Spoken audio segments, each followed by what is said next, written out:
Você é o Henrique. Sim. E ela é a? Josilane. Josilane. Então, diga aí, quem começa falando, Henrique? Sim, senhor. Fala pra gente, Henrique, como é que era a sua vida antes do altar, antes da terapia do amor? Antes do altar, não era muito diferente das pessoas que vêm aqui buscar, né?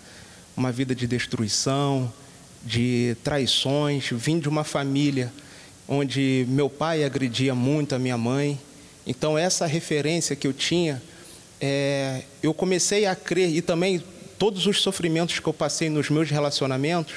Tive um relacionamento que eu fiquei 10 anos com uma pessoa, mas foi um relacionamento que é para ser esquecido, porque foi traições de ambas as partes. Eu já não cria mais, teve brigas, delegacias, era um sofrimento total, ao ponto, pastor, de eu não crer mais. E isso foi uma coisa muito séria, que eu não cria mais no casamento. Então foi desse jeito que você chegou na terapia, desacreditado do amor, não acreditava mais em casamento, amor para a vida toda, não acreditava em nada disso mais? Não cria mais. Casamento não cria mais. E a Josi, como é que era a vida antes? Eu vivia de balada, né, pastor? E a semana, quando eu não saía, parecia que eu não estava vivendo. Eu precisava sair, eu precisava beber para ficar feliz. Eu só tinha relacionamentos que só me destruía, só me afastava desse altar, né?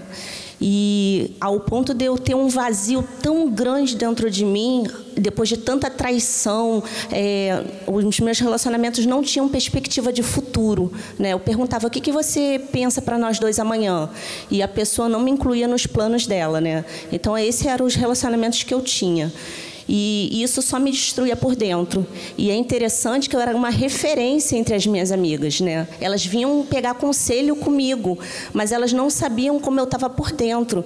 Eu tive desejo de suicídio, eu já tentei me matar uma vez. Foi o fundo do poço. Foi o fundo do poço. E como que isso mudou? O Henrique, ele era meu professor da academia. Ah, é? Era de boxe. E eu não acreditava, né, que ele seria uma pessoa que realmente seria perfeito para casar. Eu não tinha um compromisso com Deus. Eu até vinha, dava dízimos, mas eu não tinha um compromisso de entrega de vida. E teve um dia que eu falei, não vou fazer nenhuma campanha mais não, e estava vivendo uma fé na igreja. Eu falei assim, não vou viver. Todo mundo estava clamando nessa hora, com o envelope na mão. E eu olhei para o lado e eu vi um casal clamando junto. E eu sozinho. Aí eu falei, caramba, eu vou com tudo, mas eu vou diferente agora. Eu vou pedir para Deus um casamento. E foi quando eu comecei a olhar a Josi de uma forma diferente. E só caiu a ficha que eu falei assim, poxa, essa garota não sai da minha cabeça, o que está acontecendo? Aí eu fui no Facebook dela. Quando eu fui lá no Facebook dela, eu vi uma foto do altar da Igreja Universal. Aí eu, caramba, é a minha resposta e eu não estou preparado. Poxa, pastor, ali foi quando eu vim aqui, nesse altar aqui, dobrei meus joelhos numa quinta-feira, dobrei meus joelhos naquele altar e falei, meu Deus, uma chance só que eu quero. Eu entrego a minha vida toda, mas eu não posso perder essa oportunidade. Você, de certa forma, acabou entendendo que através daquela foto, ela era uma pessoa do altar. Exatamente. E se você queria aquilo que o altar tinha para te dar, você tinha que colocar a sua vida também no altar. Exatamente. E foi quando eu fiz esse voto de vida.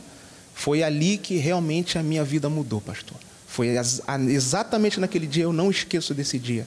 Foi quando e isso antes de eu falar com ela. Foi quando eu vim, fiz o meu voto aqui de vida. Aí depois eu fui em busca do que Deus me deu, né? E aí? Aí como é que foi esse início de namoro? Aí foi quando eu conversei com ela, fui sincero, não falei para ela. Declarou, se abriu. Me declarei e já falei que eu queria casar. Já de cara assim? Já de cara, falei que eu queria casar, não pedi nem namoro, já foi casamento, mas eu falei, mas só tem uma coisa.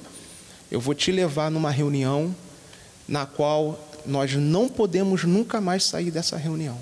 E foi na terapia do amor. Na terapia do amor. E aqui a gente chegou, fizemos o nosso voto, aqui nós nos casamos, aqui nós colocamos toda a nossa força. Isso já se passaram, pastor, 8 anos. 8 anos a gente aqui, fielmente, na terapia do amor. Depois que vocês firmaram esse voto com Deus, Deus mudou tudo. Mudou tudo. E hoje o casamento é uma bênção? Casamento é uma bênção, nós somos referência para a nossa família, damos conselho para nossas famílias e para outras pessoas. Antes eu tinha uma vida profissional e financeira de ganha e perde. À medida que eu ganhava, as minhas derrotas eram derrota de verdade. Mas não é assim hoje, né, pastor? Essa semana nós fechamos um contrato de R$500 mil. Nós colocamos a nossa vida no altar, entregamos, somos servos e Deus cuida da nossa vida. Amém.